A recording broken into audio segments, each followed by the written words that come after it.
And I now like to welcome to the front Jamie Heinrich. For many of you, the Heinrich family will be very well known.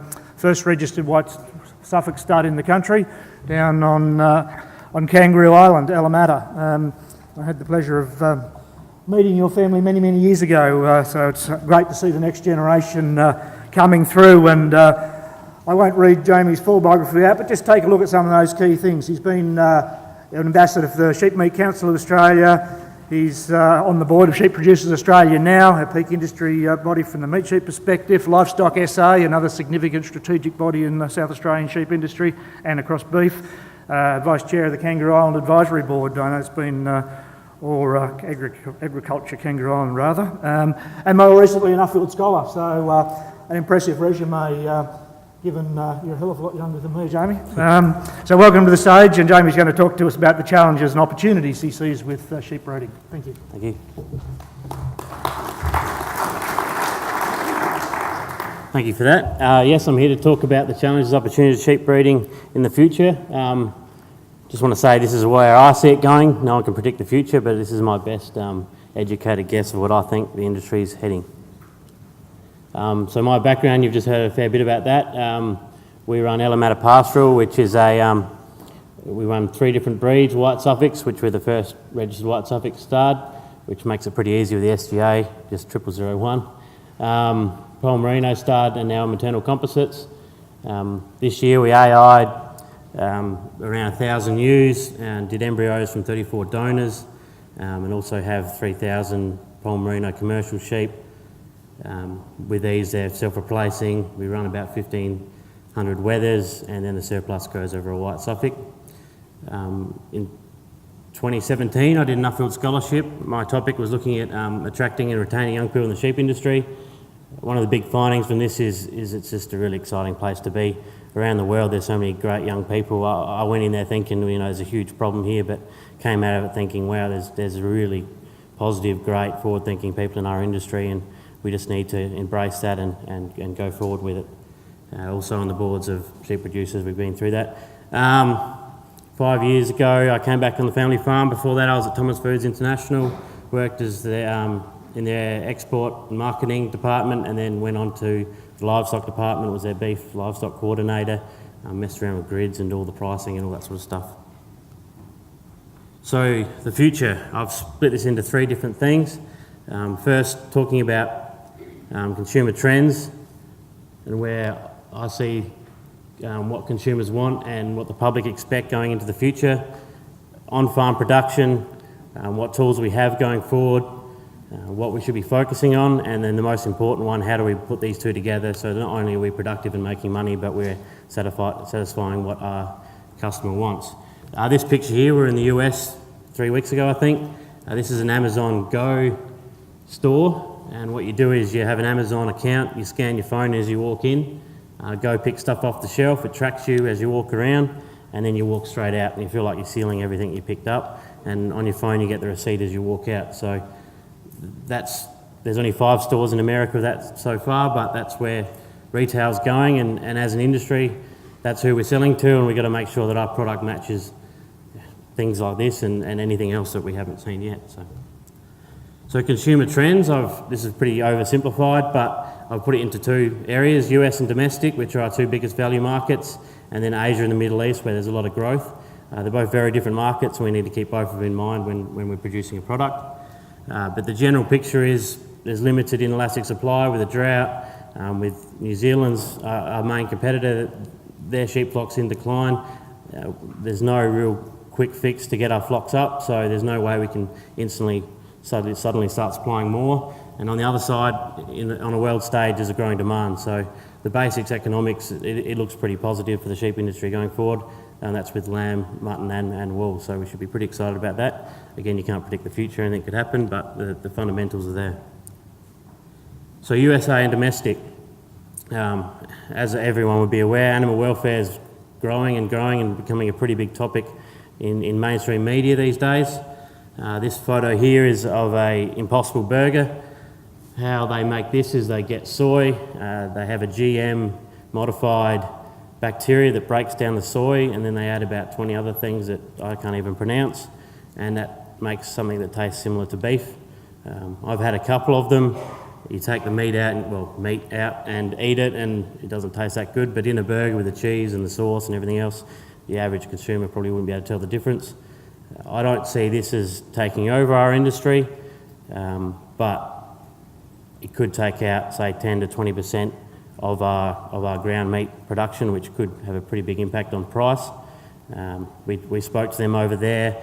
In the next 3 years, they think they'll be at a commercial scale where they can supply to every US burger chain, which is our main market for ground beef, especially for northern cattle guys, stuff like that. And they've been speaking to a lot of them, and they're fairly interested by the sounds of it. So if they can achieve that it won't be everyone's going to keep eating meat. I'm not all doom and gloom. I think we've always got a place, but it could have a big impact on our market straight away. And the people investing in it, Cargill's are investing in it, one of the biggest meat processors. Bill Gates, one of the co-owners of Google. We're up against some pretty big players there. So again, I don't think it's going to ruin us, but it's something we really need to keep an eye on. And when we're producing a product, we want to be able to sell a better product than what they're doing. Sustainability, over here it's big, but in the US it's even more so. Every label has something to do with sustainability on it now. It's not something we can ignore. Pasture raised, free range, natural. My favourite was vegan fed lamb, so whatever that means. Then they're health conscious customers, and a big one is people are cooking a lot less, so they want pre-packaged meals. So we need to produce a product that's pre-packaged.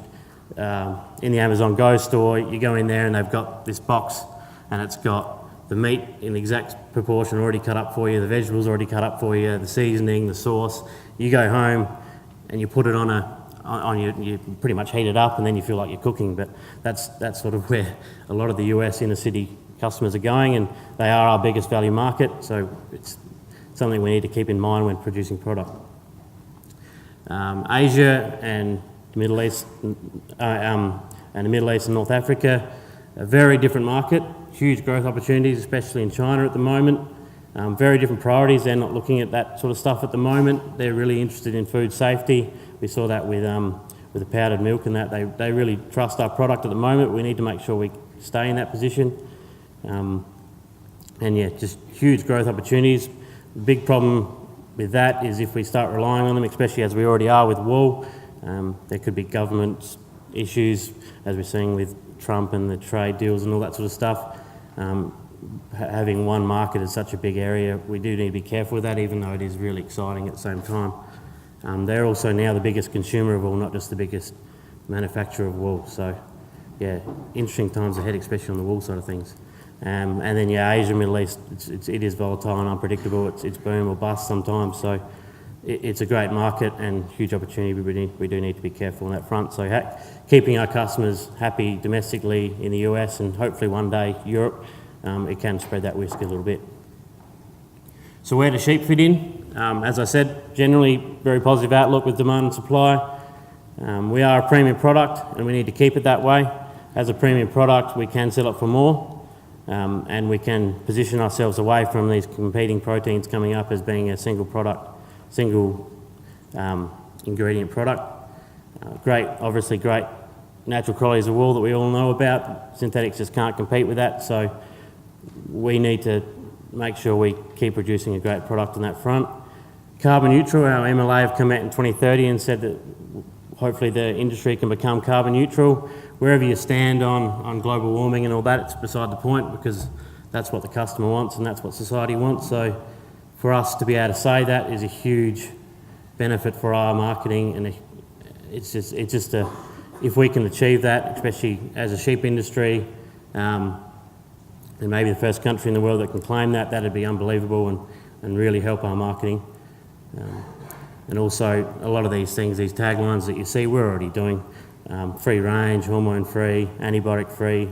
We're not using these things in huge amounts, so it's not hard for us to fit these markets without changing too much. So what are the potential hazards? Again, social licence is a big one. As we've seen with live export, it was one vote away in Parliament from being shut down. That's just the beginning.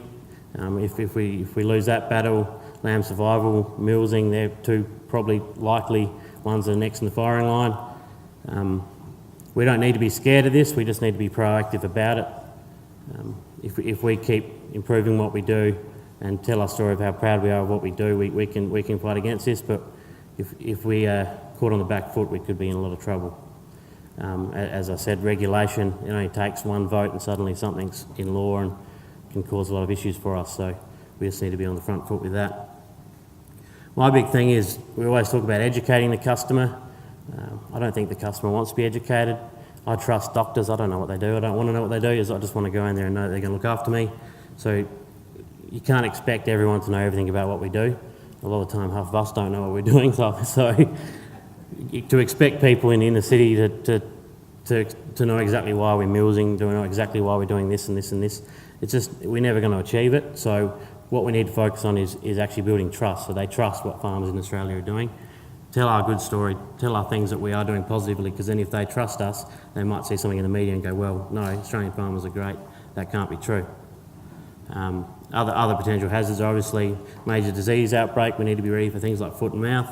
It's just happened in South Africa, there's no reason why it can't happen here, so we need to be very careful with things like that and be ready for it. And again, world market volatility, we just don't know what's going to happen there. So on farm, what does the future look for us just on farm? Technology is moving at a rapid pace and seems to be getting quicker and quicker. This excites me, overwhelms my dad sometimes, but the tools we have to collect data is unbelievable already. Like this is us doing weaning weights on lambs, and pretty much I can stand there and have a beer and watch them run through. And a good example of this is I took this when we were weaning lambs in August, and we've already changed the software and fiddled around with the auto draft, and the right things are changing. The opportunities we have to keep improving our efficiency and quality of our data going in is just unbelievable. Things like sheep handling equipment makes the job quicker and easier, less stress on your body. Remote sensing, we might be able to monitor our sheep around the farm going forward, keep an eye on our water, all these things that make a huge difference to production. We'll be able to monitor a lot better and be right on top of. Virtual fencing might save us on fencing and make that more efficient, make our grazing systems more efficient. Farm management software, that's just improving. I can't keep up with that, it just keeps improving that quickly. All this data that we're collecting, the biggest challenge is going to be actually working out how we can analyse it. So hopefully the software can keep up with it, and we could have on our phone all the information we need, all the KPIs, everything about our farm going forward. Just the opportunity in that is just unbelievable. And things with soil mapping, know exactly what our farm is doing over the whole farm. So we're not wasting fertiliser, all of it, just this technology. It's pretty exciting stuff. Breeding tools, as we've heard about and we'll hear a lot more about, DNA, it's already a great tool. And it's never going to be a silver bullet in breeding, but it's going to become more and more important. I won't go much into that because we'll be hearing a bit more about that. ASBVs, they've been around for a while, but there's still a lot of low-hanging fruit there. If we can get our data better and collect it better and make decisions with that, you know, there's so much opportunity already in that. Mate cell, we do a lot of our breeding decisions on mate cell. We go through and visually cull all our sheep to make sure that we're happy with them visually, and then after that run through mate cell and really push our production whilst keeping our inbreeding down and things like that. It's just a really helpful tool. Again, ERD and auto drafts, just the rate that they're improving is really impressive. And then carcass grading, we'll hear more about that. That's an exciting area. At the moment, the only way we can do eating quality is through DNA testing. Eventually, once we have carcass grading through all our plants, which is coming, I can't tell you exactly when, but it will be coming, we'll be able to get full feedback on eating quality and lean meat yield, and then hopefully feed that into things like our breeding values, and that data is just going to be invaluable for us to breed better quality animals that are also productive. And then in Europe, I talked to a few pig farmers who are my friends over in Europe, and they're already doing this. This is a central scanning place in Europe where all the pig sires they take and get them scanned so they can get lean meat yield and eating quality data on live animals. So they're getting the live animal data, then they can go back and make breeding decisions on which size they use, and the animal's still walking around. So I sort of see it like our AI collections at the centres at the moment. You take your ram there and then you pick it up and you can get all the data back. So I don't know how far away that is, but it's something out in the future that could be pretty exciting. So how do we make these two meet or join? Firstly, we need to keep customer front of mind with everything we do. At the end of the day, that's why we do what we do. If they don't want our product, if they don't like our product, if they're not willing to pay a good price for our product, then there's no point in us doing what we're doing on farm. So we always need to keep that in mind with everything. Sometimes we think they're crazy, but the customer's always right. So breeding objectives. Milsing, I don't really want to get on the debate with milsing. We stopped milsing our stud 10 years ago. We've only just managed to stop milsing our flock last year, and we had a lot of debates over that. At the end of the day, it's sort of like the carbon one. This is the first picture when you type in milsing on Google. For someone in the city who doesn't know anything about farming, they're not going to like that. Whether it's good practice, whether there's a good reason behind it, whatever, I understand. Like, we've always been milsing. I understand it, but they don't and they never will. So we can't expect them to understand that, so we need to find solutions to get out of milsing. And genetics is a really, really important tool in that, along with management. There are people doing it, and there's more and more people doing it, so it is possible. And I know the reasons why we mills, and they're all valid, but that's just not what the customer wants anymore. Improving production, as we've seen with Carcass Plus. Production is important, it's how we can make more money, but at the end of the day we need to make sure we keep the quality of our product up, we keep the welfare of our animals in a good place, and we make sure we keep in mind ease of care. We want our animals working for us, not us chasing them around all the time trying to fix every problem. So it's really about getting that balance between improving our efficiencies but also doing it in a way that's better. As I said, quality, sustainability, welfare, these things that we really need to, more and more are becoming more important, so we need to focus on that with our breeding decisions. It's not just about pushing high fleece weights and high growth. While they are our money-making things, we need to keep everything in mind. Eating quality is a huge one. We are already a premium product. You go over to the US and they eat 0.5 kilo per person per year. Half of them haven't even had lamb before. It's expensive over there, so if they go and have their first lamb experience and they pay for it, they want it to be good. So we need to guarantee every single time that our product's on the plate or on the shelf that it's good. And the only way we can do that is by breeding for it, putting management practices in place to do it, and then grading for it and putting a baseline in for eating quality. If we're a commodity, it's not as important, but with where we are as a premium product, it's one of the most important things. And if we want to stay ahead of the race with the other proteins, whether it's the fake proteins or just pork or chicken, things like that, and we want to get that premium price, it's something we can't forget. But obviously we're not getting paid for it at the moment, and hopefully we do one day, but at the end of the day it's bigger than that. We need to keep our customer happy. Whether or not we're actually getting paid for it, it's in all of our best interest to have a better eating quality experience. If they don't like our product, then who cares? Traceability is going to be another big one. This is important on multiple levels. One, it's the customer experience. I've been to supermarkets already where you get your phone out and scan a product and it tells you where it comes from all the way back, using blockchain, things like that. And you can see a picture of a farmer come up. Again, it's not a silver bullet for anything, but it's just a great story.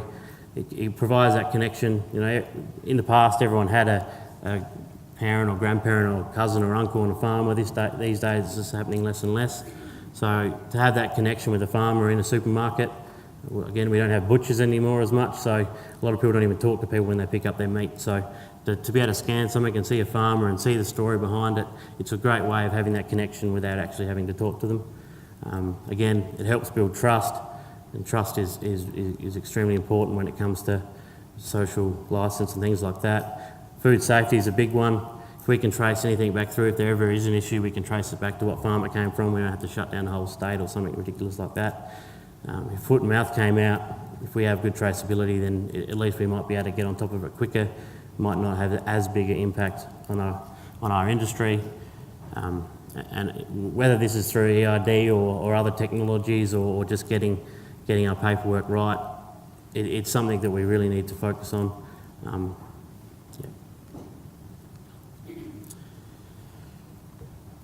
So finally, again, the big one is telling our story. This picture here was when I was in Japan. That translates to about $800 to $900 a kilo for a bit of meat. And the only reason why I've eaten it, it's good, but the only reason why they're getting paid that much is because they're very, very, very good at telling their story. I went to the auction, and they've got a picture of the farmer up there, all the details of everything that's been done to that animal, absolutely everything about traceability, and yeah, then they talk about, we went to a restaurant and they're serving up the product and they're talking about how to cook it and where it came from and how proud they are that it's Japanese, and it just goes on and on and on. And if we could get paid that much for our lamb, we'd all be on holiday.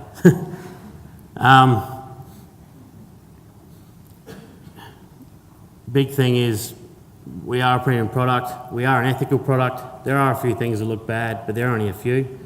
If we can improve those things, we've got a really good story to tell. And it is all of our responsibility to tell that story. We can't just rely on MLA or AWI or all that to tell our story. We're all on social media. We're all out talking to people. We need to be proud of what we do, be positive about what we do. I know it's hard in times of drought or flood or all these sorts of things, but if that's the only thing that people see in the media, then it's not really helping sell our product very well. And we do have an exciting future. It's just up to us to pave that path. So thank you.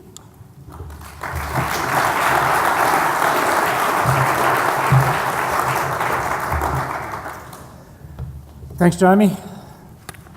We got some questions come through on text, Kara. So here we go. There we go.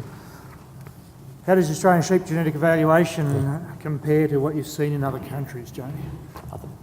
We're leading the way, so well done, guys. I did go to Iceland and met with their data manager, which was very interesting.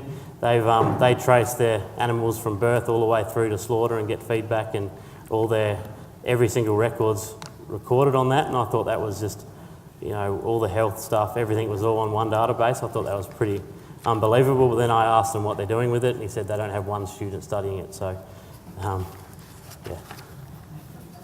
A lot of data that's not worth a lot until you actually do something with it. There's no point in having data if you don't do anything with it, yeah. Okay, so next question there from the audience. What opportunities are you thinking of next adopting on farm? Good question. We've just got Wi-Fi put in for our whole sheep yards, shearing shed, all that sort of stuff, so which has already been brilliant. I had issues with the auto draft the other day and just rang it up and he went straight onto my computer and fixed it for me. So things like that are just, I'm always thinking about what next to put on. I think things like remote sensing and stuff like that, if we can monitor things across the whole farm without having to go check it all the time, you can focus on things that actually make you money, that sort of stuff that I'm looking at. Certainly. All right, so we'll bring that one to a close there. Could you help me in thanking Jamie for his presentation and thoughts on the future?